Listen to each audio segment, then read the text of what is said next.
હિંમતનગરના રાયગઢમાં ઝેર જેવું ઘી. ફૂડ વિભાગે કર્યો મોટો પર્દાફાશ. સાબરકાંઠા જિલ્લાના હિંમતનગર તાલુકાના રાયગઢ ગામે જિલ્લા ફૂડ વિભાગે મોટી કાર્યવાહી કરતા નકલી ઘી બનાવવાનો કારખાનો પકડી પાડ્યો છે.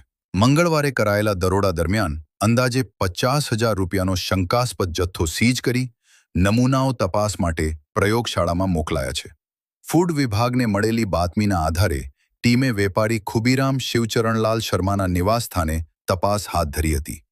તપાસ દરમિયાન 39 કિલો રિફાઇન્ડ સોયાબીન તેલ 15,600 રૂપિયા, 58 કિલો લૂજ ઘી 10,788 રૂપિયા, 88 કિલો વનસ્પતિ ઘી 16,808 રૂપિયા અને 23 કિલો સફેદ પાવડર 6,900 રૂપિયા મળી કુલ 208 કિલો જેટલો જથ્થો ઝડપાયો હતો. આ તમામ સામગ્રી ભેળસેળ માટે વપરાતી હોવાની શંકા સાથે સીઝ કરી દેવામાં આવી છે. સાથે જ નમૂનાઓ લઈને લેબમાં પરીક્ષણ માટે મોકલવામાં આવ્યા છે. રિપોર્ટ આવ્યા બાદ આરોપી સામે કાયદેસરની કાર્યવાહી હાથ ધરાશે.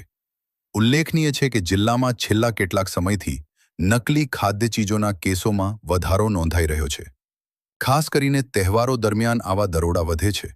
પરંતુ લેબ રિપોર્ટ મોડા આવતા કેટલાક વેપારીઓ ફરી ગેરકાયદેસર પ્રવૃત્તિઓ ચાલુ રાખતા હોવાની ફરિયાદો ઉઠી રહી છે.